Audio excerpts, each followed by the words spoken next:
All right, everyone, what's going on? This is your host, Rob, here. I'm joined by an RNB Superstar Mario. What's up, bro? Welcome, man. Welcome to the UK, man. Yo, thank you. You know, I've got to first say, first of all, like, it's a big privilege for me to meet you. I think it's also a big privilege for yourself. I know you do UK guys, man. So, like, you're the first American that I've had. Oh, wow. Like, when I heard, yo, it's Mario. It's like, yo, oh, I will be there in a hot minute, bro. Man, I'll be down awesome. there in 2 minutes, man. That's amazing. Thank you. And you know what it is as well? Your first Let Me Love You. Yeah. Yo, man, I stole your style. Okay. I'll be honest, man. You stole? I stole it, like the whole blazer, the white trainers, Okay. everything. That was me, man. I got a lot of girls like that. I'm not gonna Hey, lie. man, It was listen, popping, so I respect for freely that, bro. give vibes to be, stolen, I guess you could say. Dope. It's all good. Really, I'm gonna come up with some new ones. yeah, it's good, man. So you are a key figure in R&B music, a big, massive part of the generation, and you kind of birthed this kind of smoothness of the genre. Thank you. And I was just wondering, like, do you think R&B is still relevant as it was in the sort of early noughties? I mean, I think it's different. You know, I think that we're at the same space we were in, like where when I did Let Me Love You, like I'm like, what is gonna be that new sound of R&B, and we created that. You know, now it's like it's time for that again. You know what I'm saying? It's time for that new wave to come. But you know, I'm not mad at what music is. I think it's really versatile. I think that there's a lot of different fusions of different types of music. That's really cool to me, and I think that change is inevitable. So, you know, for me, it's always exciting. I'm a very, very competitive person, you know, in my own way, and I'm creating my own lane. So it's like, for me, it's like all I focus on is pleasing my fans and like really doing something I feel is authentic. And some of the new stuff at the moment is Pain is the New Pleasure, which Yes, is talk me yes. through the sound. The sound is quite unique. Thank you. Definitely kind of updated, definitely unique. Thank you. What made you come up with that kind of sound? I think when you put a kid from Poland like Fam, which was the producer and artist, and me in the room, who come from two different completely backgrounds, you know, who's both been through a lot, but we're both still very young and like really into like different types of music, and what we paid attention to was going on in society. That's what you get. You know what I mean? Pain is the New Pleasure is something I would like to call is like a kind of like an introduction to this new vibe I'm going on to kind of crack the egg and let my fans know to expect something different with this project. That's dope, man. That's crazy. And as a musician as well, the expression of emotions. Yes. Do you think that's the easiest outlet for you to do so? Music? Yeah. I think it's one of them. I think that there's many different outlets you can use. Art, poetry, writing, of course, which I'm really big on these days. I write a lot. And performing, like physical performing, like on stage. Yeah. And so the Let Me Help You, which is the other single that we were talking about, it's definitely like kind of that classic R&B. Right. And then it's got that unique twist again, right? Yeah. So it's kind of mad. So do you think the new generation of R&B, a little bit more crude, a little bit more smutty, how do you think a song like that would fit into this genre? You mean Let Me Help You? I mean, I think that my fans would they expect the authenticity, you know, of that. Even if I merge some other sounds, they would expect a record like Let Me Help You. You know what I'm saying? Or like something that would be along the lines of what they're used to. I feel like you can relate it to a record like Let Me Love You in the sense of the approach of writing, like where there's not like a lot of backgrounds in it. It's like really simple, and you can literally like read the words and it looks like a conversation. You know, that was kind of the approach of that record. So I feel like so far we've been getting great feedback on it, but I think which is really weird is when I put out Pain the New Pleasure, which we just put out, so it's still fresh. There's a lot of fans are like, yo, we appreciate this side of you too. You know, and that to me is like motivational into like continuing to just push those limits. But you know, you're still gonna get classic Mario throughout the album too. That's dope. Yeah. I look forward to that, man. Thank you. Definitely. Like, so you're over here in the UK. Yeah. You're doing the tour. The response from the fans, you've got a lot of US fans. You've got loads of UK fans. Like, I'm pretty sure most of them are in the room now. Thank you. Is there a big difference in the sense of atmosphere and response from the UK fans as opposed to the US?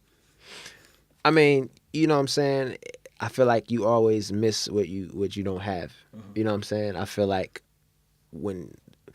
because I don't come here that much, I feel like there's like this, maybe like a little bit of like, all right, yo, it's like you see me for the first time again, even if you see me 6 years ago. It's like because I'm not here. But in the U.S., it's like, of course, there's fans, but I think people here are a little more surprised to see me out and about in the city, or like, you know what I mean? Because I don't really come over here as much. But in general, yes, I think UK 100% appreciates raw talent more. 100%. Why do you think that is? I think that in the US, I think people are a little more conditioned, and like they're taught and like programmed what to like, you know what I'm saying? And they're not as, because it's like if you don't know what you're missing, how can you miss it? Okay. You know what I'm saying? If you're not introduced to something new, then you won't miss it.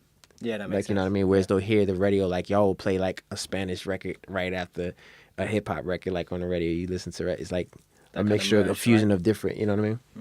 So it's funny you go on to that, because the genre kind of now, especially in the UK, is very much like the trap, the drill kind of music mixed with grime. Grime is just gone exponentially Which is massive. dope. Yeah. And so, is there anyone that you would listen to? Do you listen to that sort of music? Is that anything Yeah, you would But consider? I'm like a big I'm a Travis Scott fan. I'm a Kendrick Lamar fan. I'm a James Blake fan. I'm a Kanye fan. I'm a Jay-Z fan. I'm a, you know, I like to listen to different fusions of different types of music, different DJs. You know what I'm saying? So I listen to a little bit of everything. I still listen to old school. I literally listen to everything. Yeah. So.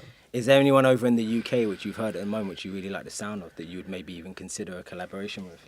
I don't think that I've studied enough as far as like artists in the UK to say exactly who, but FKA Twigs is dope. I like Wiley. Oh, Wiley. Wiley. Yeah, Wiley. Wiley's Yeah, dope. I like his approach and his like aggression and passion in his music. I was like, just not the UK, but just like in Europe in general. Like, there's an artist named Sev Delisa that I think is super dope. She got like interesting vibes with her sounds and mixes what she does. But honestly, I want to experiment. So right now I'm coming back here to record like in about 2 weeks with some more producers over here. Oh, wow. Anyone that we can let us know about? Um, I've heard of? Daycomb, Jay Warner. Oh, just to name a few. Joe Warner. Yeah, Jay Warner, Joe yeah. Warner is dope, Yeah, man. he's He's a super big dope. boy producer. Yeah, he's amazing. That's Yeah. crazy. Jay Warner, man. Yeah, Damn. yeah, he's I did dope. not even expect that. Yeah. So, you're over here, like you say, doing your thing. What can we expect off the album? I mean, man, it's like, it's a journey, bro. Like Cosmos 17 is a journey. I wish I could like play music right now. It's like, even in the creative process, like you would get a chance to see like what that feels like. But definitely like more universal vibes. I have disco sounding records with like a little bit of like edgy synthy type of electronic sounds mixed with soul. I have like EDM sounding records mixed with soul. Like, then I have like more experimental R&B ballady types of records. Then I have your classic piano ballads that just showcases my voice.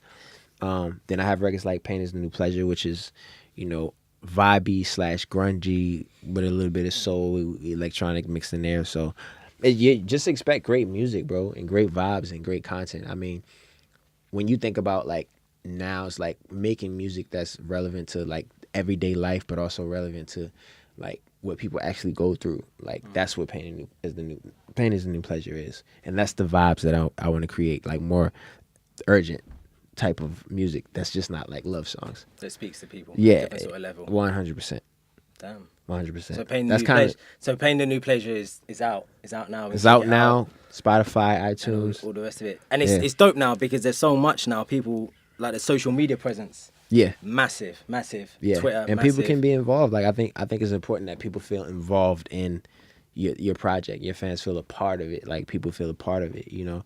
Like I don't just want to relate to girls. I want dudes to be able to play my records and be like, yo, he feel what I'm going through. Yeah. You know, so it's important to me to become a staple in the culture as somebody that, you know, people can relate to. You know, I come from a real place. I'm from Baltimore. Like I grew up, you know, in crazy like neighborhoods in Baltimore, but I made it out. So I'm still very connected to people I grew up with, to my family, to certain things. So my music is a reflection of, you know, me traveling the world, but also me coming from such humbling backgrounds. Okay, man. But Mario, thank you very much for Of course. speaking with us. It's Thank been an you. absolute pleasure. Absolutely. This is your host Rob here with Mario. Already. Easy. Cool, man.